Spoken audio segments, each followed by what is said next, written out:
The morning sun cast long shadows across the marble floors of Grandview Elementary School as Marcus Williams pushed his cleaning cart down the empty hallway. At 52, Marcus had been working as the school's head janitor for almost 15 years.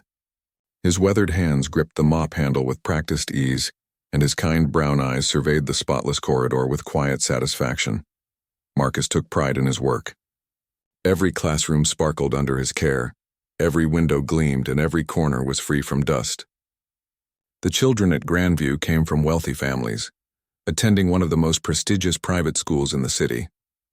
Their parents drove expensive cars and wore designer clothes, but Marcus never felt out of place.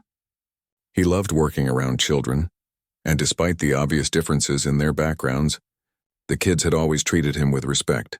Down the hall, 8-year-old Emma Richardson sat on a bench outside the principal's office, tears streaming down her face. Her usually perfect blonde curls were disheveled, and her expensive school uniform was wrinkled from her morning ordeal. Emma's small shoulders shook as she tried to muffle her sobs with the back of her hand. Earlier that morning, Emma's presentation about her family's vacation to Europe had gone terribly wrong.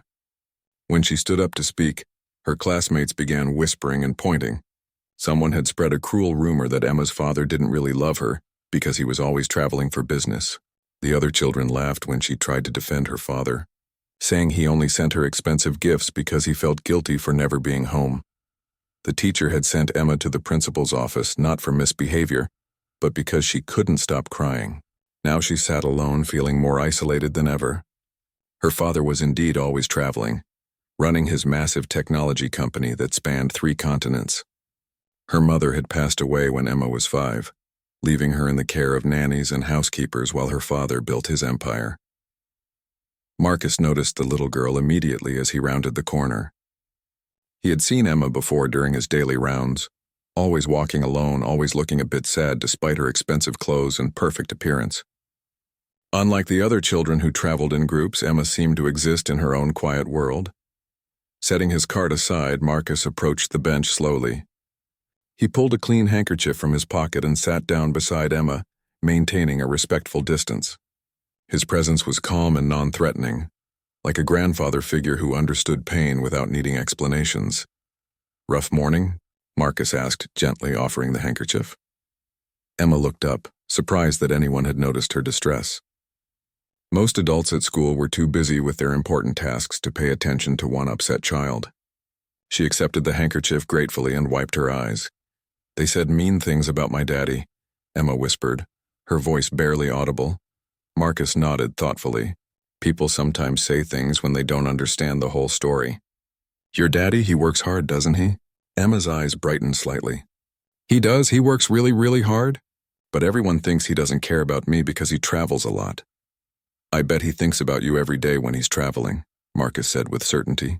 "Sometimes grown-ups have to do difficult things to take care of the people they love. That doesn't mean they love them any less." For the next 20 minutes, Marcus sat with Emma, listening to her stories about her father. She told him about the postcards he sent from every city, the late-night video calls despite time differences, and the special surprises he left for her before each trip. Marcus listened with genuine interest, asking questions that made Emma feel heard and understood.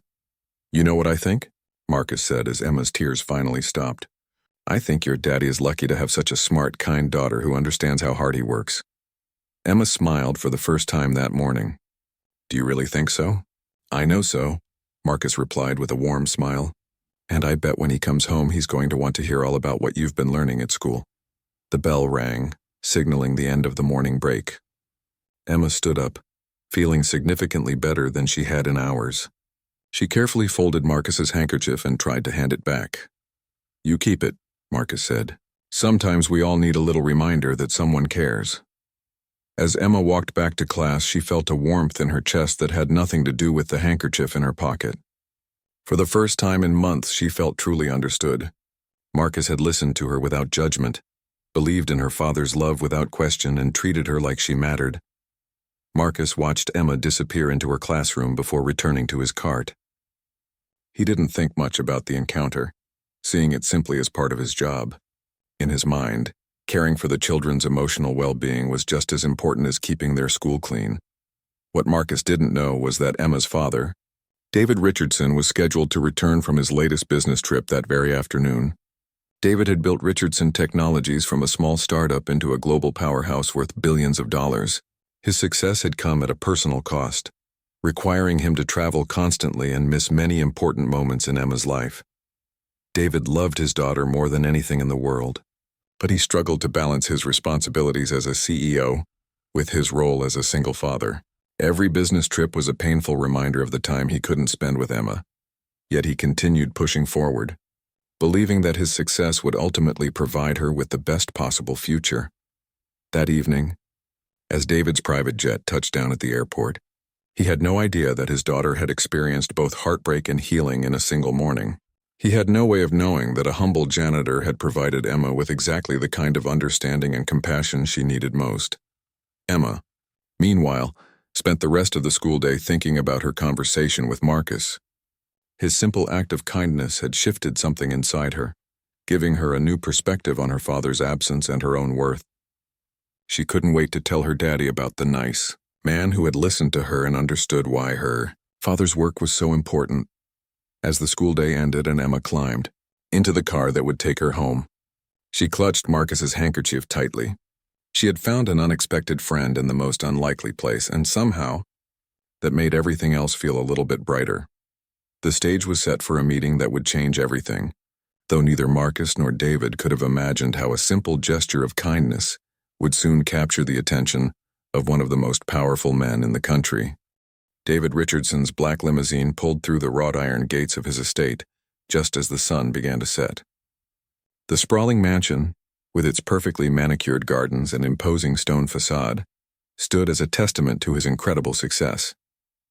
Yet as David stepped out of the car, his tired shoulders and worried expression revealed the weight he carried as both a business mogul and a single father.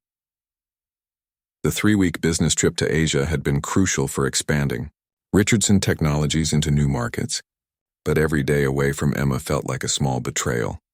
David's assistant had sent daily reports about Emma's activities, but he knew those clinical updates couldn't capture his daughter's emotional state or the small moments that mattered most.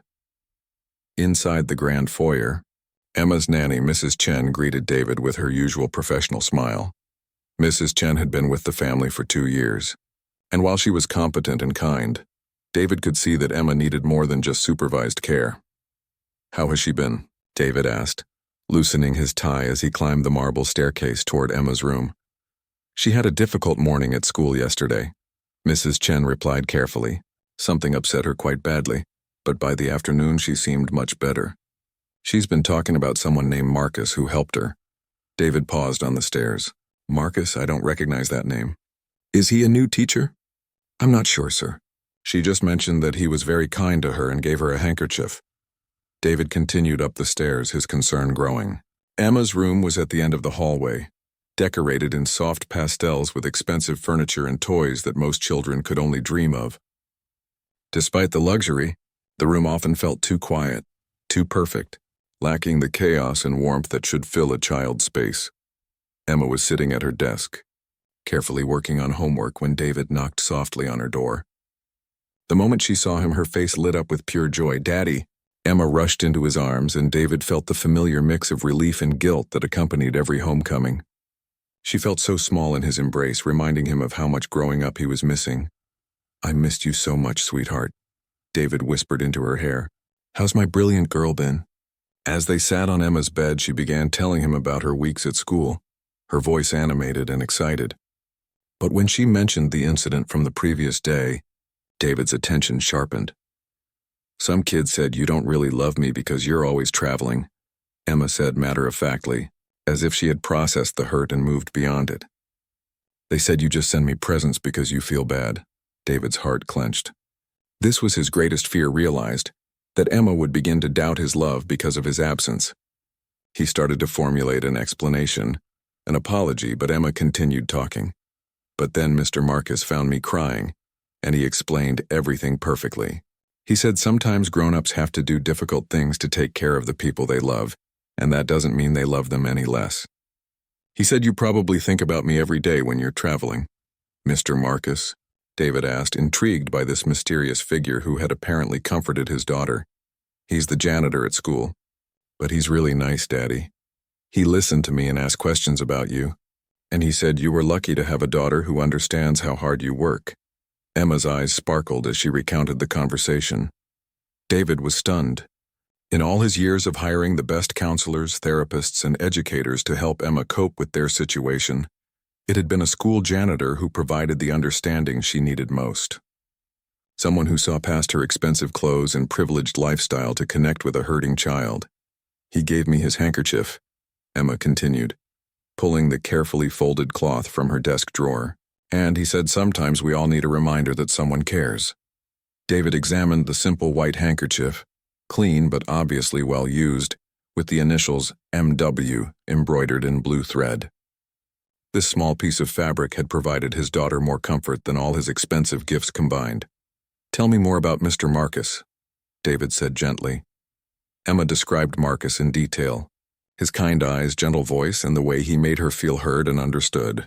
She talked about how he didn't seem surprised or uncomfortable when she cried, how he asked thoughtful questions about her father, and how he made her feel proud of their family situation instead of ashamed.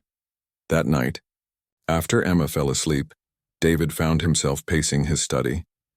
The handkerchief lay on his desk, a tangible reminder of the kindness a stranger had shown his daughter.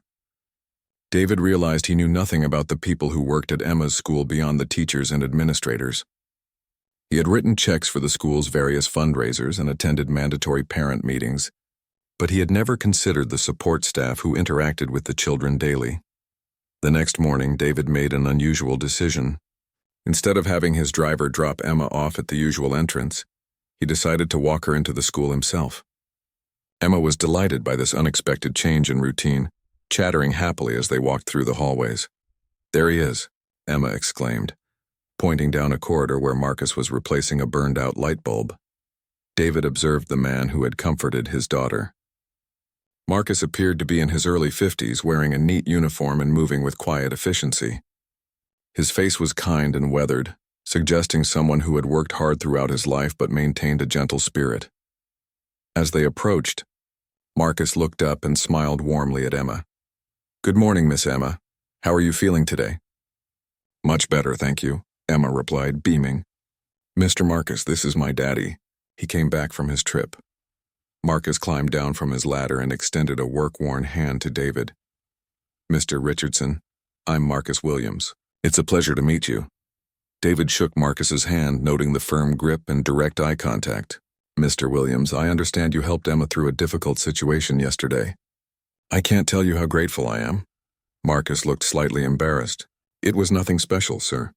Just listened to a little girl who needed someone to understand. It meant everything to her," David said sincerely. "And to me."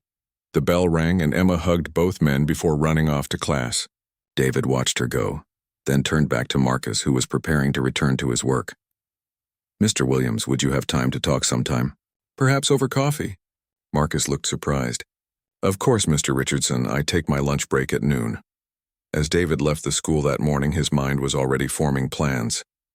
This humble janitor had accomplished something David's money and influence could never buy. Marcus had given Emma exactly what she needed most. Someone who saw her pain, understood her situation, and affirmed her father's love without question. David Richardson was about to discover that sometimes the most valuable people in the world are hiding in plain sight, quietly changing lives one small gesture at a time. At precisely noon, David Richardson sat across from Marcus Williams in a small coffee shop near the school. The contrast between the two men was striking. David wore a perfectly tailored suit that cost more than most people's monthly salary, while Marcus had changed from his work uniform into simple jeans and a clean button-down shirt. Yet as they talked, the differences in their background seemed to fade away. "I have to admit, Mr. Richardson, I was surprised when you asked to meet," Marcus said, stirring his coffee. "Parents don't usually want to talk to the janitor." "Please call me David, and I think that's exactly the problem," David replied. "We focus so much on the obvious authority figures that we miss the people who might be having the most meaningful impact on our children's lives." Marcus smiled modestly. "I just happened to be in the right place at the right time. Emma is a special little girl, but she was hurting. Any decent person would have stopped to help." "That's where you're wrong. David said, his voice growing serious. Most people would have walked past, assuming someone else would handle it. You saw a child in pain and made her your priority. That's not common, Marcus. That's extraordinary. Over the next hour, David learned Marcus's story. Marcus had grown up in a working-class family, the eldest of 4 children. His parents had instilled in him strong values about treating everyone with dignity and kindness, regardless of their station in life. After high school, Marcus had worked various jobs while taking night classes, dreaming of becoming a teacher. I was 3 credits away from my education degree when my wife got sick, Marcus explained quietly. Cancer. I had to quit school to work full-time and take care of her and our son. She fought for 2 years, but... Marcus paused, his eyes distant with memory. David waited respectfully, understanding the pain of losing a spouse. After she passed, I needed steady work with good benefits for my boy. The school district offered me the janitor position. I told myself it was temporary, just until I could get back on my feet. That was 15 years ago. Do you regret not finishing your degree? David asked. Marcus considered the question carefully. Sometimes I wonder what might have been. But working in schools, being around children every day, watching them learn and grow, it's been a different kind of education. I've learned that you don't need a title or a degree to make a difference in a child's life. You just need to care. David was struck by Marcus's perspective. Here was a man who had faced significant hardship and setbacks but had found purpose and meaning in his work. He hadn't become bitter or resentful. Instead, he had chosen to see his role as important and valuable. Tell me about your son, David said. Marcus's face brightened immediately. James is 23 now, just graduated from college with a degree in computer science. He's starting his first job next month at a tech company downtown. You must be proud, David said, genuinely impressed. Beyond proud, he worked hard for everything he achieved. I couldn't give him all the advantages some kids have, but I tried to teach him the importance of treating people right and never giving up on his dreams. David felt a pang of recognition. Despite their vastly different circumstances, both men were single fathers who had sacrificed for their children. The difference was that Marcus seemed to have maintained a closer relationship with his son throughout the process. How did you balance work and raising James? David asked, genuinely curious. It wasn't easy, Marcus admitted. There were times when I worked 2 jobs to make ends meet. But I made sure James knew he was my priority. We had dinner together every night, even if it was just sandwiches. We went to the park on weekends, played catch in the backyard, talked about his day at school. The little moments matter more than the big gestures sometimes. David absorbed this wisdom, thinking about all the dinners he had missed with Emma, all the bedtime stories he hadn't read, all the small daily interactions that build the foundation of a parent-child relationship. The thing is, Marcus continued, children need to feel seen and heard more than they need expensive things. Emma has everything money can buy, but what she needed most was someone to listen to her feelings and validate her experience. That doesn't cost anything. You're absolutely right, David said. I've been so focused on providing for Emma's future that I haven't been fully present for her present. You're not a bad father, David, Marcus said firmly. Emma talks about you with such love and pride. She understands that your work is important. She just needs to know that she's important too. David found himself opening up to Marcus in a way he rarely did with anyone. He talked about the pressure of running a global company, the weight of making decisions that affected thousands of employees, and the constant guilt about being away from Emma. After my wife died, I threw myself into work partly because it was easier than dealing with the grief, David admitted. Building the company became my way of honoring her memory and securing Emma's future. But somewhere along the way, I lost sight of what Emma needed from me right now. Marcus nodded, understanding. Grief affects everyone differently. Some people withdraw, others throw themselves into activity.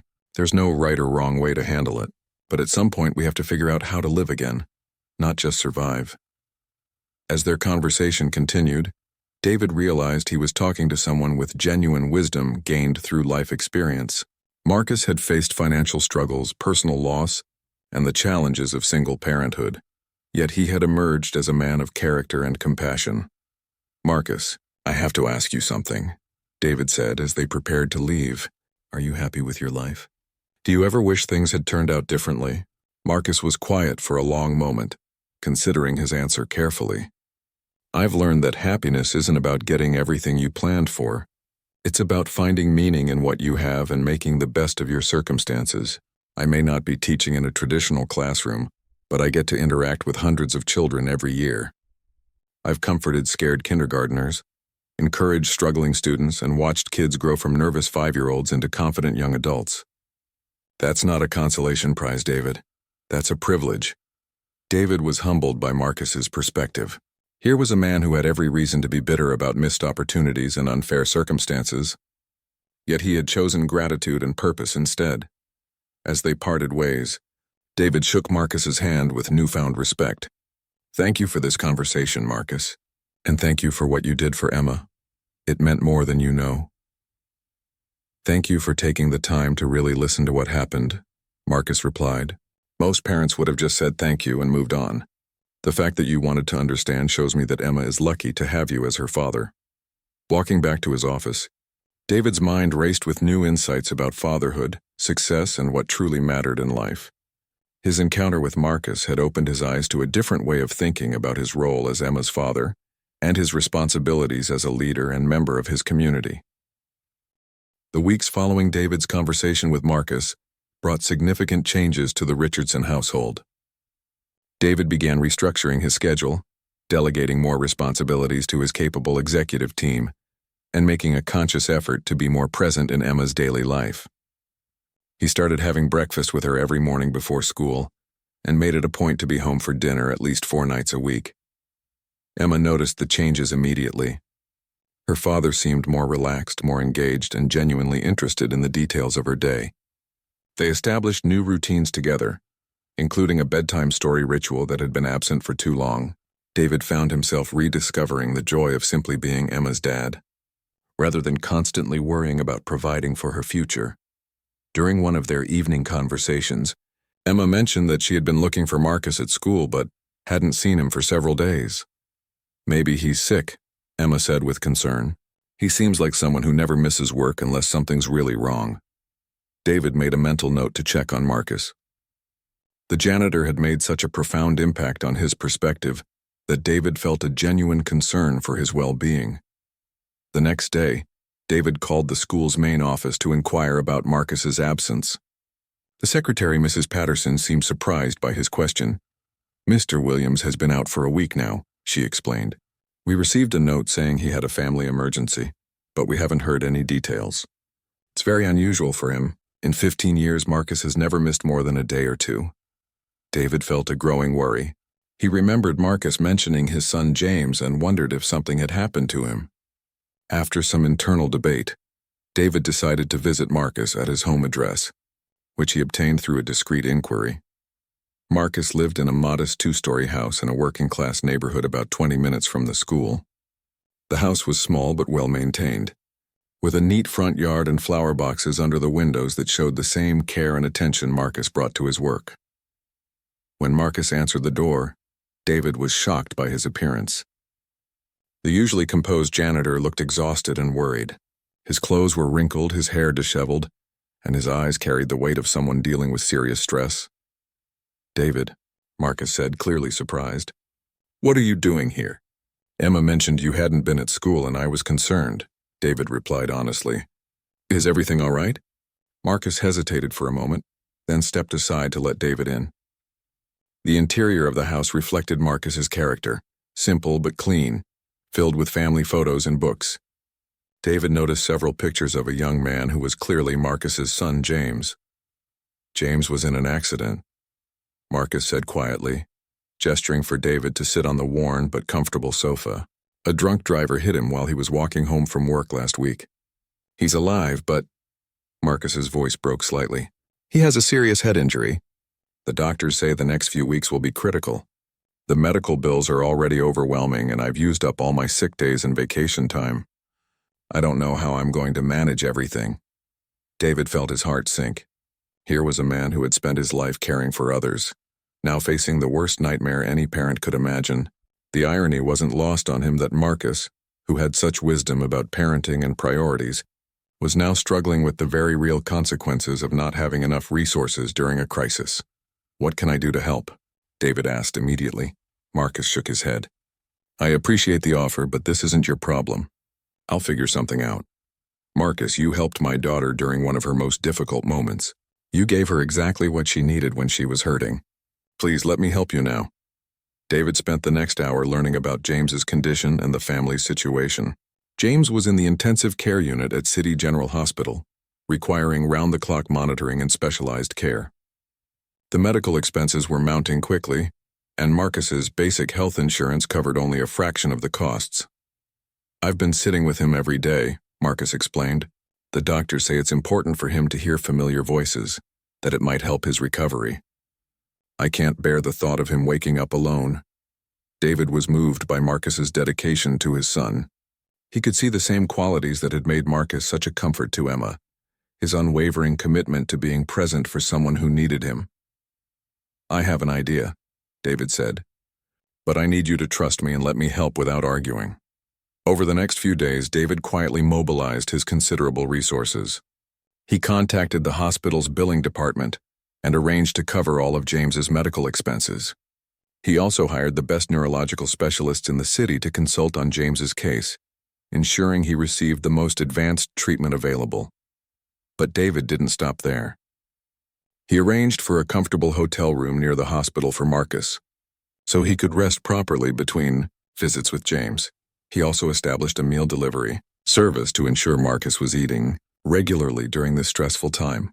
Marcus was initially overwhelmed by David's generosity and tried to refuse the help. "I can't accept all this," Marcus protested. "It's too much." "Marcus, you told me that children need to feel seen and heard more than they need expensive things," David replied. "Well, right now your son needs the best medical care possible, and you need support so you can be there for him. This isn't charity. It's one father helping another during an impossible situation."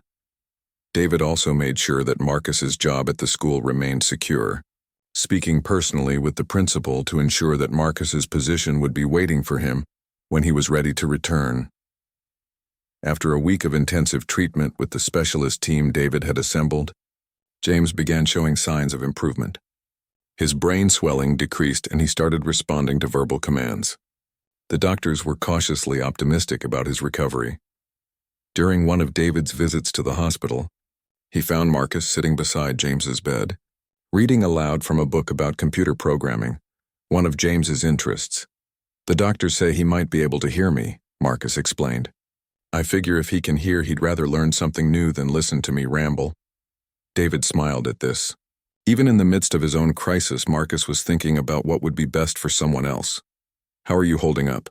David asked. "Better now that I can see some progress," Marcus replied. "I can't thank you enough for everything you've done. The doctors you brought in, they've made all the difference. James has a real chance now." "You would have done the same thing for anyone who needed help," David said simply. "I've just been fortunate enough to have the resources to do something about it." As they sat together in the quiet hospital room, David reflected on how much his life had changed since that first conversation with Marcus. He had learned to prioritize differently, to value presence over presence, and to understand that true wealth came from meaningful relationships and the ability to help others. Emma had been asking about Marcus daily, worried about her friend who had disappeared from school. David had explained that Marcus was taking care of his son, and Emma had immediately suggested they send flowers and a card. Her compassionate response showed David that she was learning the same lessons about kindness and caring that Marcus had demonstrated. The experience was teaching David that success wasn't just about building a business empire. It was about being part of a community, supporting others during their struggles and using his resources to make a real difference in people's lives. As James continued to improve, David began to see the broader implications of his relationship with Marcus. This humble janitor had not only changed David's approach to fatherhood, but had also opened his eyes to the many unsung heroes working quietly around them every day. 3 weeks after the accident, James Williams opened his eyes and spoke his first coherent word since the incident. Marcus was reading to him when James suddenly interrupted with a weak but clear voice. "Dad, you're reading the same paragraph over and over again." Marcus nearly dropped the book, tears streaming down his face as he reached for his son's hand. "James, can you hear me clearly?" "Yeah, I can hear you fine, but your reading skills need work." James said with a weak smile that reminded Marcus exactly why he had fought so hard to save his son. The doctors were amazed by James's progress. The combination of excellent medical care and his father's constant presence had contributed to a recovery that exceeded everyone's expectations.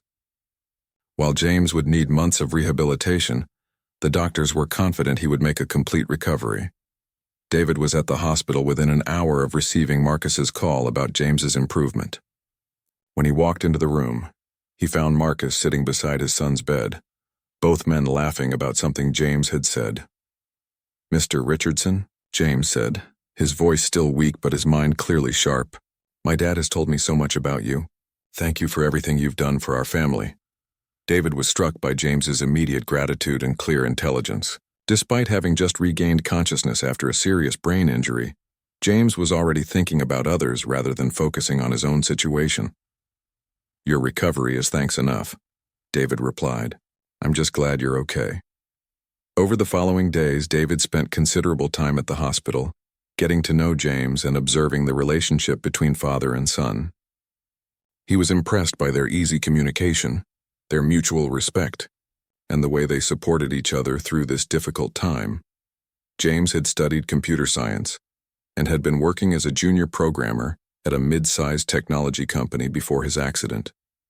As he recovered, he began talking about his work with enthusiasm, describing programming challenges and innovative solutions with the passion of someone who truly loved what they did. "He gets that excitement from his mother," Marcus said during one of their conversations. She was always encouraging him to pursue his interests even when money was tight. David found himself thinking about James's career prospects. The young man was clearly talented and motivated, but his recovery would require time away from work, and David knew that missing weeks or months in the competitive tech industry could set someone back significantly. "James, when you're ready to return to work, would you be interested in hearing about some opportunities at Richardson Technologies?" David asked one day. James looked surprised. "I would be honored, sir, but I don't want you to feel obligated because of everything you've done for us." "I wouldn't offer if I didn't think you'd be valuable to our team," David replied honestly. "From what I've heard about your skills and work ethic, you're exactly the kind of person we look for." Marcus watched this exchange with quiet pride. His son was being offered an opportunity that could change his life, but both James and David were handling it with integrity and mutual respect. During James's recovery, David began to see a different side of leadership and success. His interactions with the Williams family showed him that true influence came not from wielding power over others, but from lifting people up and helping them reach their potential. Emma visited James in the hospital several times, bringing drawings she had made and books she thought he might enjoy. She was fascinated by his stories about computer programming and asked dozens of questions about how technology worked. "She's going to be a CEO someday," James told Marcus after one of Emma's visits. "She has that combination of curiosity and determination that makes people successful." Marcus smiled. "She gets that from her father. David is teaching her that success means more than just making money." The observation was more accurate than Marcus realized. David's worldview had shifted dramatically since meeting Marcus. He began implementing changes at Richardson Technologies that reflected his new understanding of leadership and community responsibility. David established a scholarship program for children of school support staff, recognizing that custodians, cafeteria workers, and maintenance personnel often had bright children who lacked the resources for higher education. He also created an emergency assistance fund for employees facing medical crises or family emergencies. People are more than just their job titles, David explained to his executive team when they questioned the new programs. Some of our most valuable community members are the ones we notice least. It's time we change that. Marcus returned to work at the school 6 weeks after James's accident. His colleagues welcomed him back with genuine warmth, having missed his steady presence and positive attitude. Many of them had heard about James's accident and were relieved to learn about his recovery. Emma was thrilled to see Marcus back in the hallways. She ran up to him on his first day back, giving him a careful hug. "Mr. Marcus, I missed you so much. How is James?" "He's doing much better, sweetheart." "Thank you for asking," Marcus replied, "and thank you for all the pictures you drew for him. He has them hanging in his room at home. Daddy says James might come work at his company when he gets better." Marcus nodded, still amazed by the turn his family's fortunes had taken. "Your daddy is a very generous man, Emma. He's given James an incredible opportunity." The relationship between the Richardson and Williams families continued to deepen over the following months. David found himself seeking Marcus's advice on parenting decisions. While Marcus appreciated having someone who understood the challenges of raising children as a single parent, James made a remarkable recovery, surpassing every medical prediction. By the time he was cleared to return to work, he had not only regained all his cognitive abilities but seemed sharper and more focused than before the accident. The experience had given him a new appreciation for life and an even stronger drive to succeed. True to his word, David offered James a position as a senior programmer at Richardson Technologies. The job came with a salary significantly higher than his previous position, comprehensive health benefits, and opportunities for advancement that would have taken years to achieve elsewhere. "I want to earn this position," James told David during his interview. "I don't want special treatment because of what you've done for my family." "You won't get special treatment," David assured him. "But you will get a fair chance to prove yourself, which is all anyone can ask for." James threw himself into his new role with determination and creativity. His fresh perspective and innovative ideas quickly caught the attention of his colleagues and supervisors. Within his first 3 months, he had contributed to solving several complex programming challenges that had been stumping the team for weeks. Marcus watched his son's success with quiet satisfaction. The young man who had once worried about affording college was now thriving in one of the city's most prestigious technology companies. But more importantly, James remained humble and grateful, never forgetting the kindness that had made his recovery and success possible. David began inviting Marcus to company events and family gatherings, recognizing that the janitor had become more than just an acquaintance. Marcus's wisdom and perspective had become invaluable to David, both as a business leader and as a father. During one of their regular coffee meetings, Marcus reflected on how much their lives had changed since that morning when he had comforted a crying little girl. "Sometimes I wonder what would have happened if I had just walked past Emma that day," Marcus said. "It's amazing how one small moment can change everything." "You wouldn't have walked past," David replied with certainty. "That's not who you are. You saw a child who needed help and you helped her." Everything that followed came from that fundamental kindness. The two men had developed a friendship that transcended their different backgrounds and circumstances. David valued Marcus's authentic perspective on life, while Marcus appreciated David's genuine desire to use his success to help others. Emma flourished under her father's increased attention and the positive changes in their family dynamic. She began showing more confidence at school, making new friends and pursuing interests with enthusiasm. Her teachers noticed the change, commenting on her improved participation and happier demeanor. "She talks about you and James all the time," Emma told Marcus one day as they walked through the school hallway. "She says you taught her daddy how to be a better father." Marcus smiled at Emma's innocent observation. "I think your daddy always knew how to be a good father. Sometimes we all just need reminders about what's really important." The transformation in David's approach to business and life began attracting attention from the media and business community. Richardson Technologies was being recognized not just for its financial success, but for its innovative employee programs and community involvement. When business magazines asked David about the inspiration for his new leadership philosophy, he consistently credited Marcus Williams, describing him as one of the wisest people he had ever met. "Success isn't just about what you achieve for yourself," David told one interviewer. "It's about how you use your resources and influence to lift others up. I learned that from a school janitor who showed incredible kindness to my daughter during a difficult moment." Marcus was initially uncomfortable with the POU. 2 years after their first meeting, David Richardson stood before a packed auditorium at the annual Community Leadership Awards ceremony. He had been asked to present the evening's most prestigious honor, the Lifetime Achievement Award for Community Service.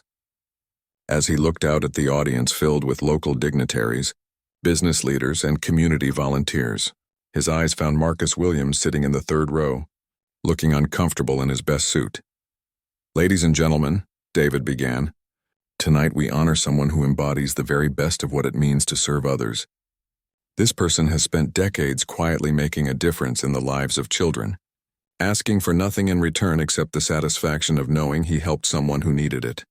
In the audience, Marcus shifted nervously in his seat. James, now fully recovered and thriving as Richardson Technologies' youngest senior programmer, placed a reassuring hand on his father's shoulder. Emma, now 10 years old and sitting between them, squeezed Marcus's other hand encouragingly. 2 years ago, I thought I understood success, David continued. I measured it in profits, market share, and quarterly reports. Then my daughter met someone who taught us both that real success is measured in moments of compassion, acts of kindness, and the courage to care about others even when no one is watching. The audience listened intently as David told the story of how Marcus had comforted Emma during her darkest moment at school, how his simple act of listening had changed not just a little girl's day, but had ultimately transformed an entire family's understanding of what mattered most in life. Marcus Williams has worked as a janitor at Grandview Elementary for 15 years, David said. But his job title tells you nothing about who he really is. He's a mentor to children who need guidance, a comfort to those who are hurting, and a reminder to all of us that wisdom and kindness don't require wealth or position. Marcus felt his eyes filling with tears as David recounted their journey together. From that first conversation about Emma, to James's accident and recovery, to the friendship that had developed between their families. This man taught me that the most important conversations happen not in boardrooms or executive offices, but in school hallways with children who need someone to listen. He showed me that true leadership means seeing the potential in everyone, regardless of their circumstances. David went on to describe the changes that Marcus had inspired at Richardson Technologies and in the broader community. The scholarship program for support staff children had helped dozens of young people attend college. The Employee Assistance Fund had provided critical help to families during medical emergencies and financial crises. But perhaps most importantly, David said, Marcus Williams taught me how to be a better father. He helped me understand that being present is more valuable than any gift, and that children need our attention more than our achievements. The audience erupted in applause as David called Marcus to the stage. Marcus walked slowly to the podium, still overwhelmed by the recognition and the journey that had brought him to this moment. I'm not sure I deserve all this praise, Marcus began, his voice soft but clear through the microphone. I simply did what anyone should do when they see a child in pain. I listened. The audience was completely silent, hanging on every word. But if my story teaches us anything, I hope it's that we all have opportunities every day to make a difference in someone's life. It doesn't require money or power or special abilities. It just requires us to care enough to pay attention to the people around us. Marcus looked out at the audience, his eyes finding Emma's bright face in the crowd. 2 years ago, I met a little girl who was crying because other children had made her feel like she wasn't loved. Today, that same girl is confident, happy, and surrounded by people who care about her. But the truth is, she helped me just as much as I helped her. She reminded me that the work we do, whatever it is, only matters if it helps others. Marcus paused, gathering his thoughts. I've learned that success isn't about the title on your business card or the size of your bank account. It's about the lives you touch, the problems you help solve, and the kindness you show to others, especially when they're at their lowest moments. The applause was thunderous as Marcus accepted his award. James wiped away tears of pride, while Emma clapped so enthusiastically that several people around her smiled at her excitement. After the ceremony, the community center buzzed with conversations about Marcus's speech and David's presentation. Many attendees approached Marcus to share their own stories about educators, custodians, and other unsung heroes who had made differences in their lives. You've started something important tonight, the mayor told David during the reception. People are talking about looking beyond job titles and recognizing the real contributors in our community. David nodded, watching Marcus patiently listen to a young teacher who was telling him about her struggles with a difficult student. That's exactly what Marcus taught me, David replied. The people who make the biggest difference are often the ones we notice least. 6 months later, David announced the creation of the Marcus Williams Foundation, dedicated to recognizing and supporting the unsung heroes in communities across the country. The foundation provided grants to school support staff pursuing education, emergency assistance for families facing crises, and recognition programs that celebrated people who quietly served others. Marcus initially resisted having his name on the foundation, but David convinced him that it would inspire others to follow his example of service and compassion. Your name on this foundation isn't about ego, David explained. It's about showing people that extraordinary kindness can come from ordinary places. The foundation's first annual award ceremony drew national attention, with stories of custodians, cafeteria workers, crossing guards, and other support staff who had gone above and beyond to help children and families in need. Emma, now in middle school, served as one of the youth ambassadors for the foundation, interviewing award recipients and sharing their stories through the foundation's website and social media channels. Her natural curiosity and genuine interest in people's stories made her an effective advocate for the foundation's mission. Every person we meet has a story worth hearing, Emma said during one of her video interviews. Mr. Marcus taught me that when I was 8 years old, and it's still the most important lesson I've ever learned.